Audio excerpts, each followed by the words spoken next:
The cold afternoon dragged on in Los Angeles. The sharp wind swept through the streets of Skid Row, one of the most desolate places in the United States. Barron Trump sat in the back seat of his luxury car, lost in thought, until something caught his eye. Amid the dirty sidewalks between makeshift tents and faces marked by suffering, he saw a woman hunched over, wrapped in a thin, worn-out blanket. There was something about her that stirred his memories, an uncomfortable, almost painful feeling. He frowned, trying to understand why his heart suddenly tightened in his chest. Life can change in the blink of an eye. Today we live in comfort, but what about tomorrow? In 2 years, 5 years, a twist of fate could take us from the top straight to rock bottom. Barron knew this, but he had never seen it so clearly until now. He turned away for a moment, trying to shake off the unease, but he couldn't. There was something about that woman he couldn't ignore. Her eyes were sunken, her skin worn with time and sadness, as if life had drained everything that once made her shine. And then, in a split second, it hit him like a thunderbolt. He knew who she was. The realization struck him like a punch to the gut. It was Mrs. Henderson, his childhood teacher, the woman who had taught him to read, who had believed in him when no one else seemed to care. He blinked a few times, trying to process the scene. How was this possible?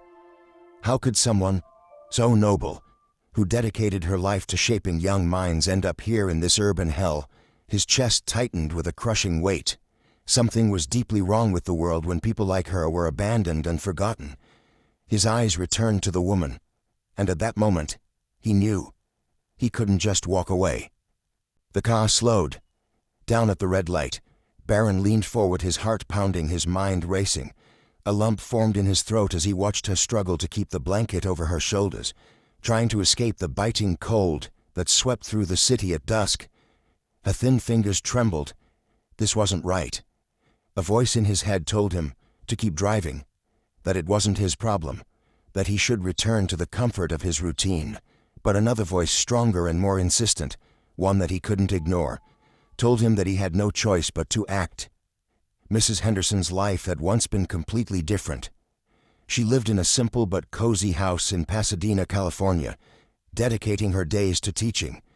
Every morning she would wake up early, prepare a strong cup of coffee, and go over her lesson plans for the day. Her job wasn't just about teaching, it was about shaping character, instilling hope, and inspiring dreams. Life, like a merciless storm, swept away everything she had built.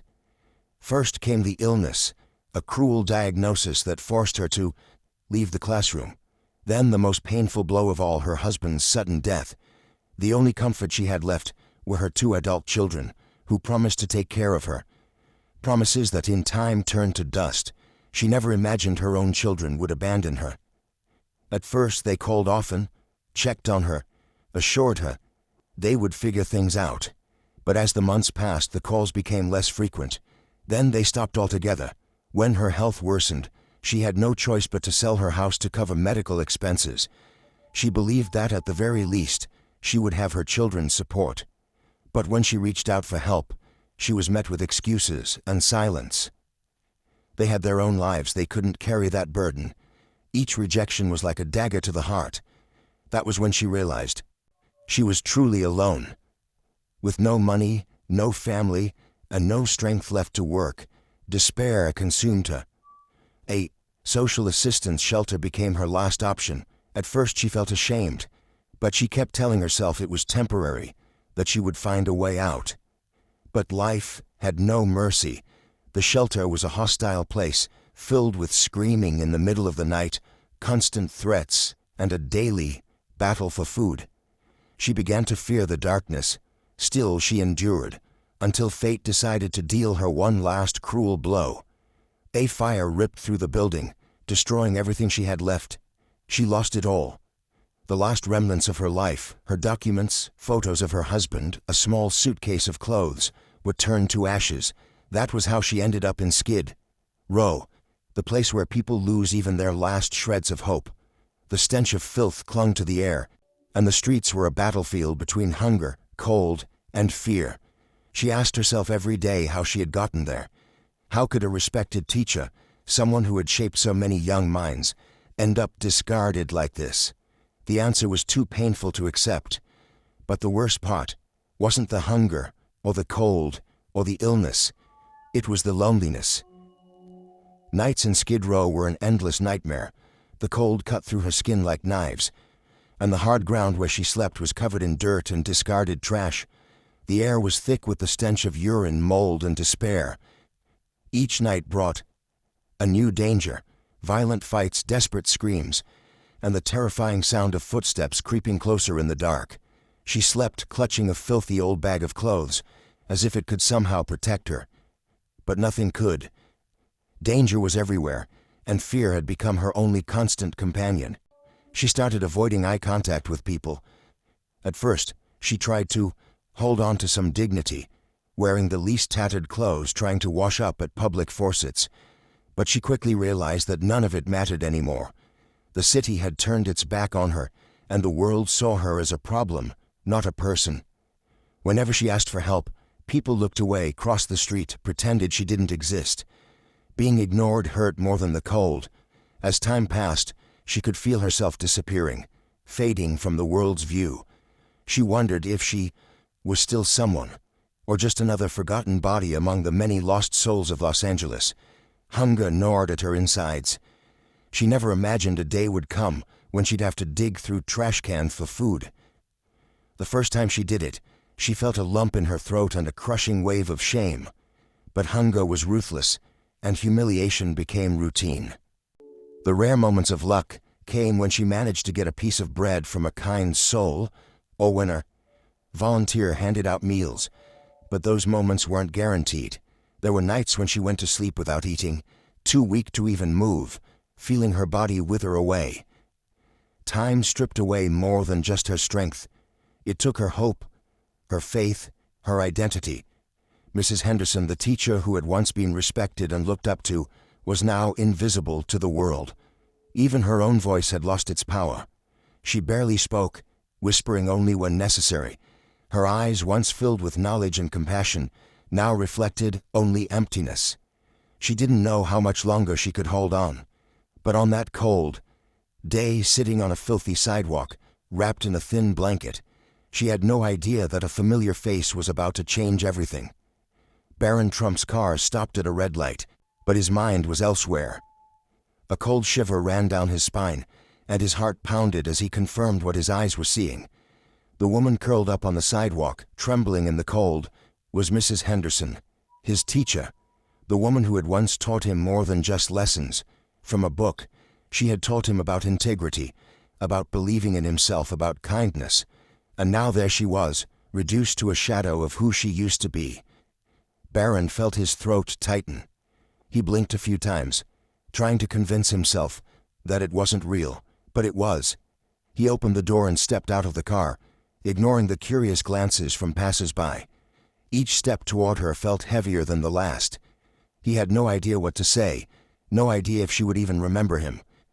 His heart pounded as he stopped just in front of her and, with a voice that barely held together, said, "Mrs. Henderson."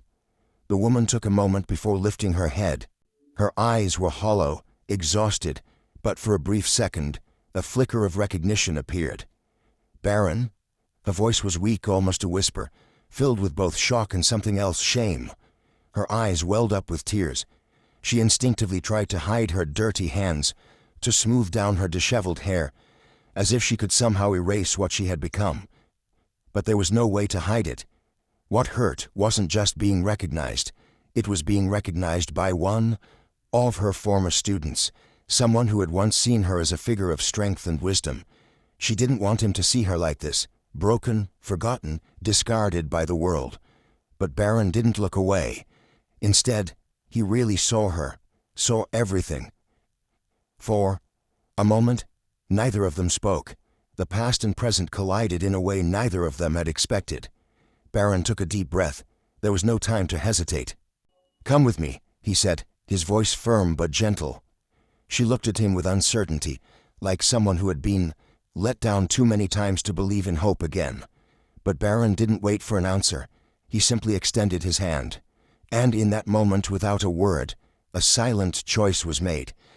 Mrs. Henderson hesitated before taking Barron's hand. Her eyes darted between his face and the harsh reality surrounding her. Life had taught her not to trust, not to expect kindness. But there he was, a face from her past holding out a promise she wasn't sure she could believe in. Shame still burned in her chest. She didn't want him to see her like this, but exhaustion was stronger. With a heavy sigh, she accepted his hand. It was the first time in years someone had touched her without disgust. Barron led her to his car, and the silence between them spoke volumes. He saw the frailty in her movements, the way her bones pressed against her thin skin, the way she trembled even in the warmth of the vehicle. His chest tightened. It was like looking at someone who had lost every battle and never had the chance to recover. As he drove, he finally broke the silence. "What happened?" His voice was softer than he expected. Mrs. Henderson closed her eyes for a moment, as if gathering the strength to answer. She told him everything. The illness, the death of her husband, the betrayal of her children, the slow and merciless descent into homelessness. Every word was a dagger to Barron's heart. He wanted to believe things like this didn't happen to good people. But reality was cruel. Pain doesn't choose its victims. When she mentioned the fire that took the last remnants of her life, Barron felt his throat tighten. He couldn't imagine what it felt like to lose everything, to have your very identity reduced to ashes. But what shocked him the most wasn't the story itself, it was how she told it. Not with anger, not with bitterness. Just exhaustion. When Mrs. Henderson finished, her gaze remained fixed on the window. Maybe she expected him to judge her, to say it was her fault, that she should have done something differently. But Barron only gripped the steering wheel tighter, a storm of emotions raging inside him. He couldn't accept that this was the end of her story. His expression hardened. There was something he could do, and he would, for gratitude, for justice, for her. Barron drove straight to a 5-star hotel without a second thought. Mrs. Henderson glanced around, confused. She didn't ask any questions, but her face said it all. She didn't belong here. "Come on," Barron said firmly as he stepped out of the car. She hesitated. Her feet were dirty, her clothes torn. She felt out of place. But Barron wasn't going to let her resist. "Please," he said, holding out his hand again. This time she didn't hesitate. Inside the hotel, people stole quick glances, some whispering. But Barron didn't care. He walked straight to the front desk and booked the best available room. A hot bath, a fresh meal, a safe place to sleep. That was the bare minimum. Mrs. Henderson wrapped her arms around herself, as if trying to hold herself together. When they reached the room, she turned to Barron and whispered, "Why are you doing this?" Her voice carried a mixture of gratitude and disbelief. Barron took a deep breath and smiled. "Because you never gave up on me. Now, it's my turn." Her eyes filled with tears. She wanted to say she didn't need this, but it would have been a lie. She needed it more than anything. She stepped into the bathroom, and for the first time in years felt warm water wash over her. Her fingers touched her reflection in the mirror. She barely recognized herself. When she emerged clean, wearing fresh clothes, and with a meal waiting, for her she felt something she hadn't in a long time. Dignity. She looked at Barron, and for the first time, she believed this was real. But Barron knew this was only the beginning. He didn't want to help her for just one night. He wanted to give her life back. Phone in hand, he started making calls. Lawyers, doctors, social workers. He was going to make sure she had a future. But deep down, he knew the biggest change wasn't just happening to her. Something inside him had changed forever, too. The morning sunlight streamed softly through the hotel window, bathing the room in a golden glow. Mrs. Henderson opened her eyes slowly, and for a moment forgot where she was. The soft mattress, the clean sheets, the quiet around her. This wasn't Skid Row. As the realization hit her, a tightness filled her chest. She didn't know how to thank him, but more than that, she wasn't sure if she deserved this. Barron entered the room with a light smile. "Did you sleep well?" he asked. She nodded, still processing everything that had happened. In the days that followed, he moved mountains for her. He secured medical care, a safe place for her to stay, and even financial assistance to help her rebuild. But the most precious gift he gave her wasn't material. It was the feeling that she mattered, that someone still believed in her, that she wasn't invisible. For the first time in years, she felt like a person again. Weeks later, Mrs. Henderson was almost unrecognizable. She looked like a new person, not because of her clothes but because she had hope. Barron had helped her find a role at a community program, teaching underprivileged children. When she held a piece of chalk in her hand again, it felt like part of her soul had come back to life. When asked why he did all this, Barron's answer was simple. She taught me to be someone. It was my turn to give back. Their reunion wasn't a coincidence. It was proof that small acts of kindness can change lives. And sometimes the best way to show gratitude for what we've been given is to extend a hand to those who once lifted us up. If this story touched your heart, don't leave without sharing your thoughts in the comments below. We'd love to hear how this journey of compassion and redemption made you feel. Don't forget to hit the like button so more people can be reached by this powerful message. And of course, subscribe to our channel so you won't miss any inspiring stories like this one. Together, we can spread more hope into the world. Thank you for being part of our community.